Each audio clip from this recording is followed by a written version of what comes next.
America. Ryan, is the problem that this White House had on healthcare, is it just a messaging issue, as Jason pointed out? No, I think actually the happiest person in Washington to have all this focus on Russia and with the Sessions hearing today is Mitch McConnell, because right now he's going through a very disorderly process.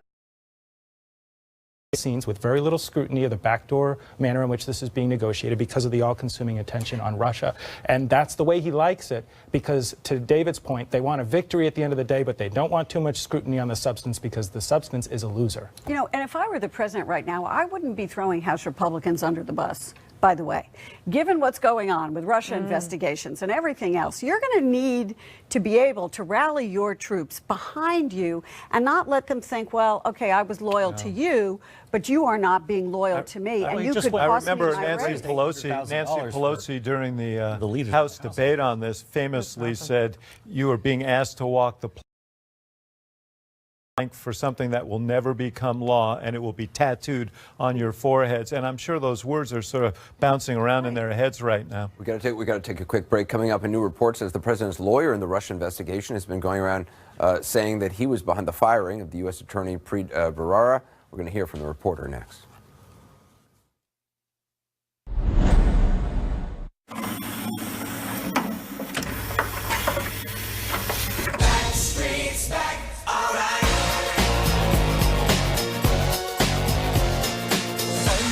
We're back again.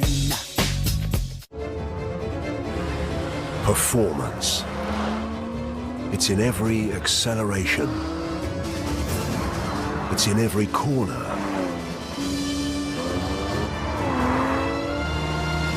It's in every drive. This is the Jaguar F-Pace, our first performance SUV. For great offers, visit your local Jaguar retailer today. Sarah is confident. Destroy. But when it comes to mortgages, she's less confident. Fortunately, there's Rocket Mortgage by Quicken Loans. Apply simply, understand fully, mortgage confidently.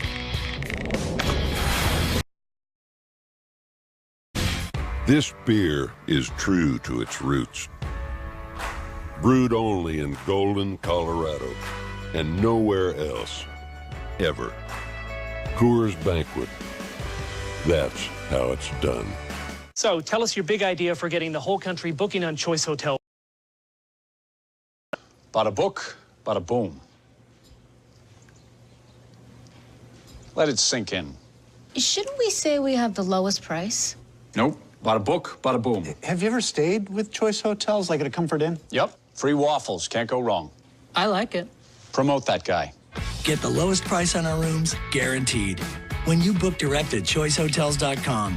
Book now. The first rule of being a plant manager is to always keep track of your employees. Micromanage them. Make sure they're producing. Employee of the month. You really shouldn't leave their side. Vita Coco Coconut Water. Hydration comes naturally. Hello. Let's go for a ride on a Peloton. Let's go grab a couple thousand friends and chase each other up a hill. Let's go make a personal best, then beat it with your personal better than best. Let's go bring the world's best instructors right to you. Better yet, let's go bring the entire New York studio live. Let's go anytime, anywhere, with anyone who's willing. And let's go do it all right here. Ready to go? Peloton. Next, a heated Sessions on the Hill. The suggestion that I participated in any collusion is an appalling and detestable lie. What happens next? CNN Tonight, live next. Are the credit cards in your wallet actually the best ones for you? At NerdWallet, we sort through over 1,200 credit cards to find the top cards for balance transfer, travel, earning rewards, and other perks. Using your unique info to narrow the search, NerdWallet makes it easy to find credit cards that work harder than the ones you have now. Stop missing out.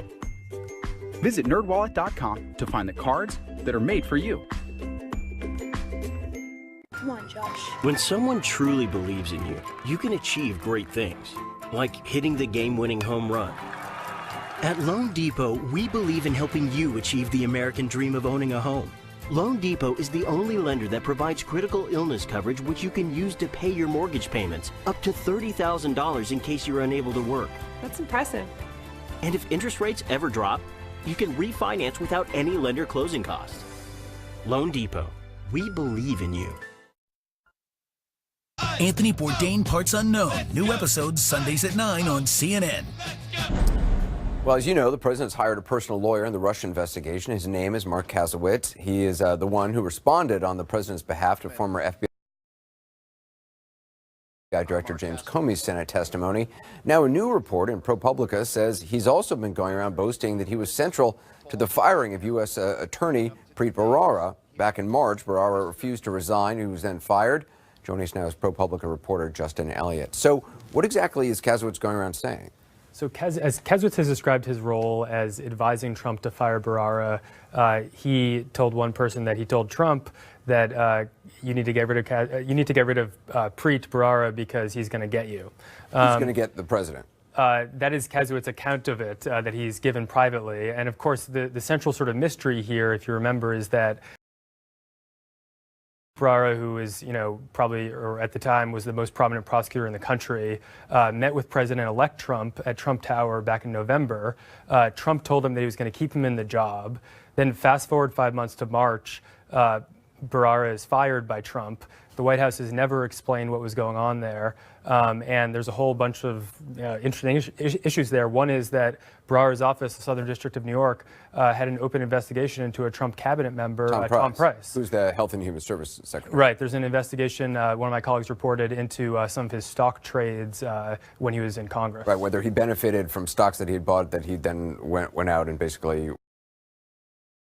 was sort of trying to adjust legislation based on it. Exactly, right. So the Southern District has been investigating Tom Price. Preet was fired during that investigation after Trump had told him previously he was going to stay on. We still have never gotten an explanation for why Bharara was fired. And by the way, Trump has not nominated anyone to replace him, although one of the names of people that's been floated is one of Mark Kasowitz's partners at his law firm here in New York. And I mean, Donald Trump's businesses are in the Southern District. Right. The Trump Organization obviously is headquartered in Southern District, although I don't know that there's been any reported investigations of the Trump Organization by the Southern District. But the Southern District is also reportedly investigating Fox News in connection with payments made to women who accuse the network of sexual harassment. There's an investigation into Deutsche Bank, which obviously is, has a long-time relationship with Trump as his lender. Right. So this is, the most important district in the country, and we still don't have an explanation for why Bharara was fired. And Bharara responded to your article in a tweet this morning. I want to put it on the screen. He tweeted, quote, "Jeesh, I haven't even had my kofefi yet." Right. So I don't think Bharara knows. I don't think Bharara knows why he was fired still. And, again, adding to the mystery, Trump hasn't nominated anyone for this job still. Your report also says that Kasowitz has privately told people that the president asked him to be his attorney general? Right. So Kasowitz, who has represented Trump in his business matters over the years. Time. Yeah, the firm represented Trump in one of his bankruptcies, in the Trump University case, now in the Russia investigation. But in Kasowitz's account, he now seems to be advising Trump on public policy matters, which also, I think, raises all kinds of potential conflicts. I mean, the Kasowitz's firm, it's a good-sized firm. There's around 300 lawyers there. They have all kinds of corporate clients with business for the government. They have a lobbying potential conflicts. Is it possible that, I mean, this sounds like your reporting is based on people who have heard him talking about things. Is it possible he's just bragging and not saying things which are true? That is possible. I mean, he does, my colleague and I have spoken to many people that know him, and he does have a reputation for being sort of a brash, bragging guy. I think the only people, there's a very small group of people who know what his conversations with Trump have been, but this is how he has described them to other people. A fascinating report. Justin Elliott, thanks so much. Thank you. From ProPublica. Justin's going to stay with us. I want to bring in the rest of the panel here. So, Jeff, I mean, could the president have broken any laws with how he fired Preet Bharara? I mean, or violate ethical standards? I don't think so. I mean, it is customary for basically all the U.S. attorneys to turn over in the course of a new administration. What's unusual about the Preet Bharara story is that he told him, the president-elect told Bharara in November he was keeping him, and then for some reason changed his mind. Preet Bharara has said that there was this sort of weird courtship by phone, similar to the one Comey described, which suddenly ended when Bharara did not reciprocate, which ended with his firing. All of which is peculiar, but I can't imagine that it's illegal in any sense. Ken, I mean, if this is true, does it reinforce the narrative that if you're even perceived as a threat, the president will come after you, or how do you perceive it? Well, certainly it is traditional to see the turnover in the U.S. attorneys. So, and it is not, I wouldn't call it traditional with President Trump, but I don't think any of us see it as unusual anymore when he reverses himself on something like this. So I don't have any qualms about that, other than the qualms I might have about how he reverses himself frequently. There's no legal issue here. I do think, given that it's one of the two most important districts, along with the Eastern District of Virginia, which handles a lot of the espionage, national security cases, Southern District of New York handles a lot of the finance cases, I think they should be priorities for getting a U.S. attorney nominated and approved by the Senate as quickly as possible. But I do agree that when anybody fails to show signs of loyalty, that they are imperiled with this president. I mean, Kirsten, how much weight do you give Mark Kasowitz's story? Because Bharara himself said on Sunday, when he was interviewed on ABC, that he felt the president was trying to cultivate some kind of a relationship. That was the term he used. Right. Brags a lot, so you don't know how much credence you can give to it. But I do think the connection of him saying that this was a deja vu, watching the Comey, what happened with Comey, that Trump had basically had a lot of unusual phone calls and the same kind of appropriate contact, up to the point that he actually didn't return one of the president's phone calls because he checked it with other lawyers and they said this is inappropriate, and the president seems to have then fired him after that. So there is something, I think, that's important in light of the broader investigation. Well, Anderson, you know, can I jump in here? You know, CNN ran a story on Tangier Island in the middle of the Chesapeake Bay recently, and on their need for a seawall. Well, Donald Trump called the mayor of Tangier Island yesterday. They had a conversation completely unscheduled. And I think this is just something that he does. So let's not read too much into the fact that he jumps on the phone with people who he's had a thought about. He does it on the positive. It's hard to argue with him calling the mayor of Tangier Island, where they're threatened by erosion, and promising to help deal with it, and calling even the U.S. attorney from the Southern District of New York and engaging in a conversation, sort of what appears to be,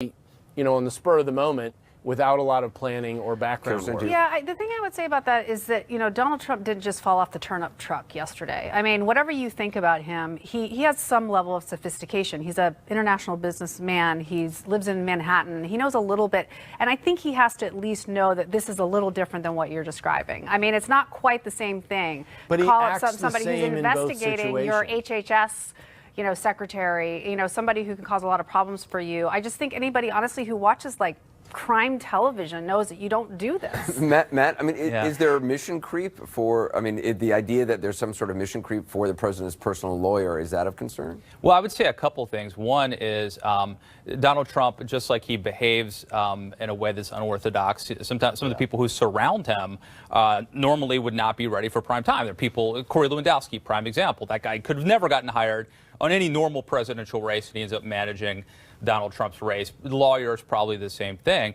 Having said that, I think it was probably good political advice. Like, somebody should have gone to Donald Trump much earlier and said, fire Preet Bharara. Like, you do not want a liberal activist United States attorney, especially in your jurisdiction. He should have done it right away, gotten rid of all of them, cleaned house. And look, the problem is he did it too late. He mishandled the execution of it. But the advice to fire him, I think, is solid political advice. Right. Although, can I say, sorry, in Bharara's defense, he's best known for going after the top Democrats in New York State. I don't see how you can describe him as a liberal activist. I mean, he put away the top Democrat in the New York State House. And that was, you know, he sort of made his name doing that. So I mean, what your great story shows to me is that everything with Trump is transactional, right? So one of the reasons he wanted to keep him on is because Chuck Schumer, the senator from New York, apparently suggested that he should keep this guy on. So he's doing a favor for Chuck Schumer. He thinks he's going to get something out of that relationship in the Senate.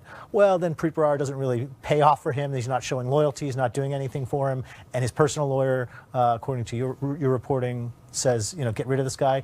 And Trump, again, it's transactional. All right, let's get rid of this guy. Carl, how do you see this? Well, at the time, there was no special prosecutor. And the FBI was working both in the Virginia jurisdiction, and anything that might have occurred in terms of the Trump organization's finances, including dealings perhaps with Russians or Russian loans, might conceivably have gone through the office of the U.S. Attorney in the Southern District. And that certainly is something that lawyers in the U.S. Attorney's office at the time suggested privately. Whether that's the case, I think what we're seeing is that the president has an inclination to try and shut down legitimate investigation when he thinks it's coming or closing in on him. And all of this is of a piece. And once again, what Rosenstein today was doing was laying down a marker and saying, if the president goes over that line with Mueller, then a line will have been crossed that others think is irretrievable. We're going to take a quick break, continue the conversation next, plus new word from a White House official about what Robert Mueller was doing just a day before he was appointed special counsel in the Russia investigation. He had a job interview with the president. That's next.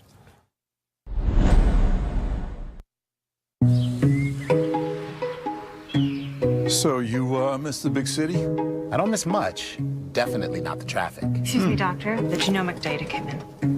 Thank you. You can do that kind of analysis? Yeah, Watson. I can quickly analyze millions of clinical and scientific reports to help you tailor treatment options for the patient's genomic profile. You can do that? Even way out here? Yes, even way out here. Just like we practiced. Okay, we can get started.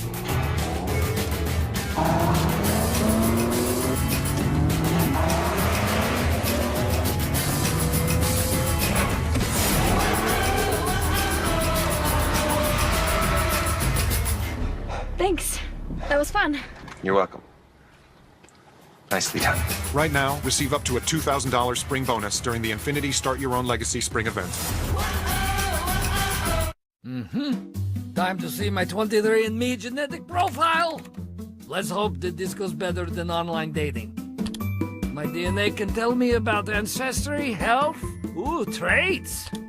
Likely to have tiny ears, shifty eyes, hair. Let's see what went wrong in that department. You're likely to experience hair loss before 40. Yes, but I've still got these brows. Lactose intolerant. Well, that explains the ice cream social incident. Wait, what is this? DNA relatives? Well, it's not like I've got the long-lost brother. Holy moly, I got the long-lost brother! My brother! No matter what you're looking for, you'll be amazed what you can learn about yourself on your genetic journey. Discover more about Gru and you at 23andme.com and see Despicable Me 3 in theaters June 30th, rated PG. On the new season of Parts Unknown, every dish tells a story. Nothing says my childhood like this dish. I am loving this meal. And Bourdain's going to the ends of the earth. Everywhere I walk from here is north. To taste them all. How do you say delicious in Arabic? Anthony Bourdain, Parts Unknown. New episodes Sundays at 9 on CNN. Brought to you by Land Rover. We, the device-loving people, want more than just unlimited data. We want unlimited entertainment, so we can stream unlimited action, punch unlimited robots, watch unlimited romance, if you're into that. But we also want more, like unlimited HBO. Can I stop dying now, Mark? No can do, mi amigo. It's unlimited. Besides, you're really good at it, James. Don't settle for any unlimited data plan. Only the AT&T Unlimited Plus plan comes with HBO included at no extra charge. At Southern New Hampshire University, we're committed to your success.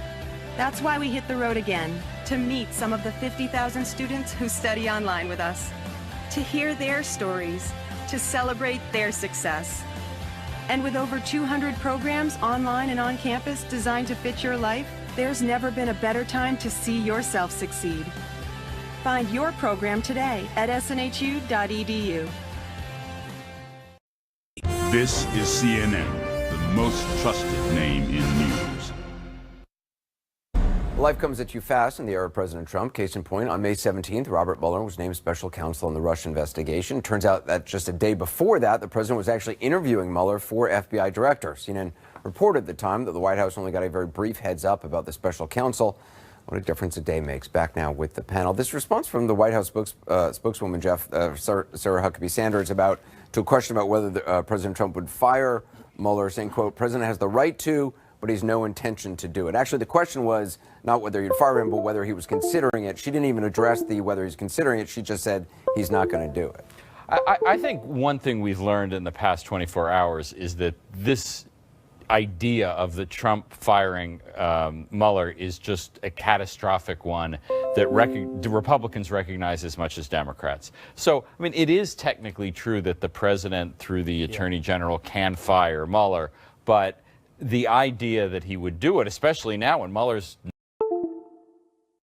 has even acknowledged that he might have been considering it, which is what Ruddy had said. But what they have said, and now Sarah Huckabee Sanders saying, is it's not going to happen. Right, and that's what they should say. And to the extent that anybody had that cross their mind, they should, as quickly as they possible, scrub that memory from their head. They're not gonna fire this guy. His reputation is unimpeachable. I think it is important for Mueller to make sure he's got balanced hiring going on. That's the only area that's giving people any meaningful concern that I think is legitimate. But the White House took the right position in saying this isn't something we're considering, and it isn't something we're going to do. And Rod Rosenstein drew a very bright line today in his testimony. He made it very clear that he's in charge of firing Mueller. If the president wants Mueller to be fired, he has to go through Rod Rosenstein. That's what the regulations of the Justice Department say. And he was very clear that the only way he would ever fire him is for what the regulations say is cause, right? Absent that, he basically said he would leave his job before he would carry out those instructions. So you have Republicans today backing away from this, saying it was catastrophic. You have the person in charge of this mission, if Trump asks him to do it, saying, not going to happen. So I agree with Jeff that, basically in the 24 hours since all the key players have said you can't cross this line. Carl, how much do you think this was, a friend of the president floating it in order to kind of get the message out that it would not be a good idea?